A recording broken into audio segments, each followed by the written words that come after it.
Subscribe करें audio equal channel को और उस बेल बटन को दबाइए नोटिफिकेशन के लिए।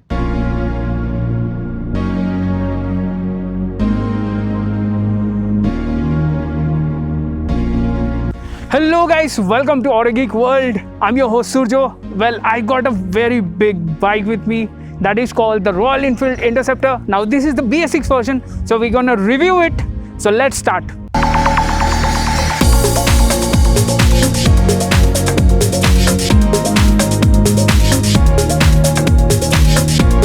Before I start, I must mention that this review is my time spent on the Interceptor for 5 straight days as my only means of transport. Thank you Royal Enfield for this lovely happening. So I'll be sharing my experience as it is. If you are new to my channel, a subscribe would be a boon. My time with the Interceptor made me fall in love with it, as I love the big bike feel and it's fairly easy to live with. I wish Royal Enfield just gave me the bike forever. Well, in terms of design, nothing changes from the BS4 model. It is very much simple. The tank is big and has curves on both the sides so you can grab on them. The minimalistic paint job, and now you can customize it with the Make It Yours program, in which you can add a lot of accessories as you wish and make it as per your requirements. It is a modern classic roadster that has minimalistic approach, and this color, the ravishing red, suits the design and is one of the better colors of this bike. Another color I really like is the chrome. That takes it to another level. The best part, you will be noticed by everyone even while parking. That's great, right? I appreciate that sort of attention, so I'm very much happy. And I really like the double exhaust, which looks good and also sounds well. The bike is built like a tank because of the mostly metal parts. You also get the feeling of something strong. The mirrors, headlamp all around has halogen unit, which is plenty bright in the night times. The indicators have orange color that sets it apart. Coming on to the rear again, a very simple layout. The switchgear quality is good enough. The instrument cluster is a twin pod one, has all analog with small digital unit that has fuel meter, which is very much useful, and the odometer. Now coming on to the performance, here is its strength, as I'm blown away how it performs. It gets a 648cc parallel twin with fuel injection, which is oil and air cooled. That makes 47 bhp of power at 7150 rpm and 52 Nm of peak torque at 5250 rpm. And I must say that I am in love with this engine. Royal Enfield has done some great job in tuning this one. The torque delivery is quite instant as you give the throttle. Now this engine is mated to a 6-speed gearbox. I must say that the gearbox is damn smooth with precise gearing and every shift is felt well. The clutch is on slightly heavier side, so if you hold for longer duration your fingers will be stressed, but the clutch action is super smooth. That makes your gear shifting experience really good, and the clutch is slip and assist one that makes the downshift so easy. Now because of this, your traffic experience will be completely different. The best part is that this engine is very much tractable in nature. Whatever gear you are, you can go as low as 10 km per hour. That's crazy, right? In most of the scenarios, I haven't changed the gear at all, and I was mostly hovering around 3rd gear or 4th gear, and there were no hiccups, no rattling for the most part. And in heavy traffic, the engine didn't give up on me. Only for twice it did stop in between super hard traffic. This engine makes most of the torque as low as 2500 rpm. Between the 2500 and 3000 rpm, the engine is the happiest with zero vibrations at any gear. Okay, you move to higher RPM levels like the 4000 or above 5000 RPM, you will notice slight buzzing on the handlebar and the tank. But the vibes are pretty negligible as you will hardly notice any. The fuel injection is from Bosch and it kicks in very quick and easy to start. The initial exhaust note is basic. You can do some quick overtakes if you want and can easily do over 100 kmph all day long without moving a sweat.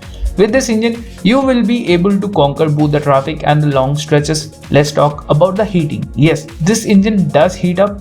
You can feel the heat on your shins. It's mostly in traffic and that's kind of negligible in open stretches. You will not feel any heat. You also get guard on both the sides to protect your legs from burning. Now the fuel tank capacity is 13.7 liters, which is decent enough as per my usage, which was mostly in city and some highway ride for 5 days. I poured around 6 liters of petrol and it gave me an average efficiency of 20.1 kilometers per liter.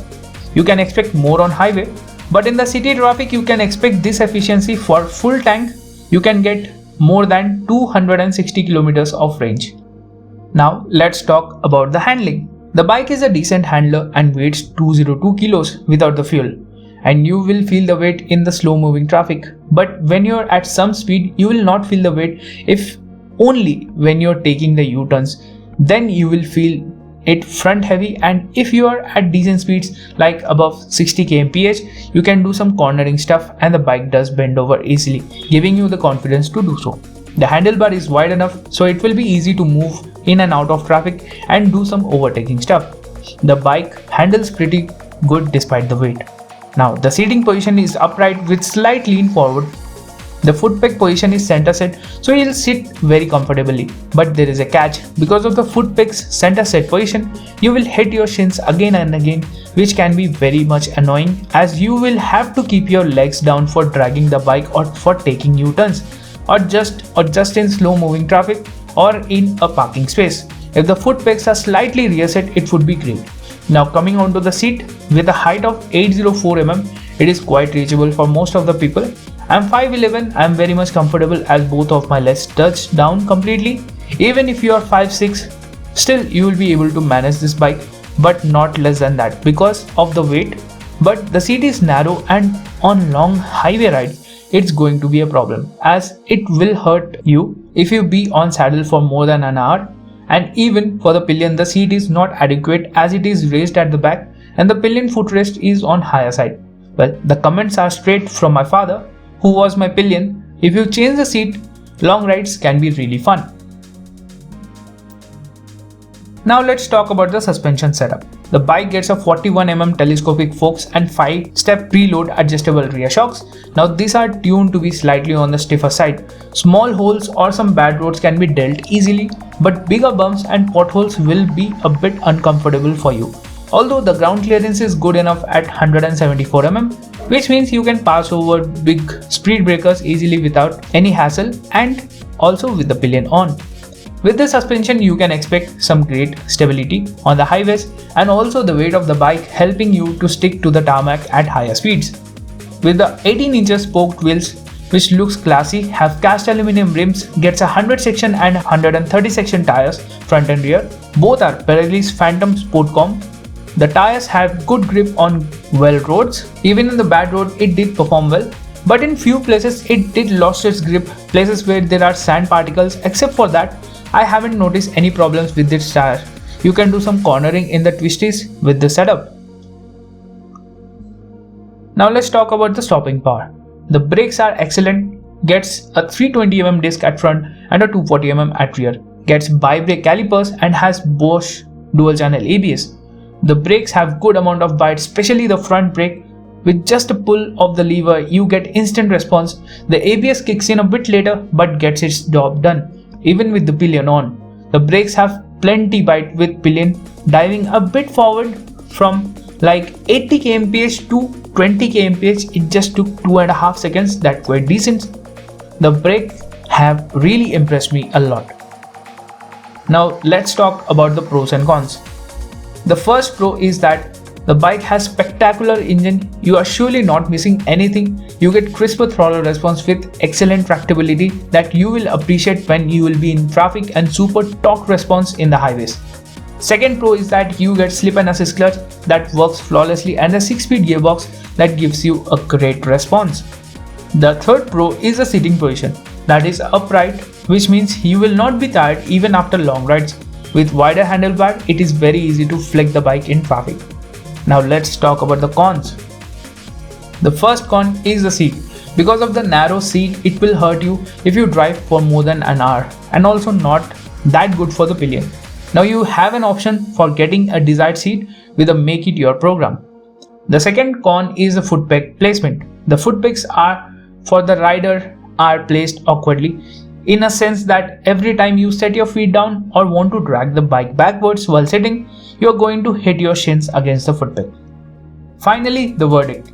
The Interceptor 650 is one of the best bikes that you can get for the amount of 2.6 lakhs ex-showroom. For this, you are getting a nearly wife-free experience and is a complete bike that you want in your life. You will enjoy every bit, and especially if you look at the competition, you are getting double the cc and parallel twin motor. And for the price, you are getting a steal of a bike. If you like my review, Please press the like button and do subscribe to my channel for more reviews like this. Thank you. कर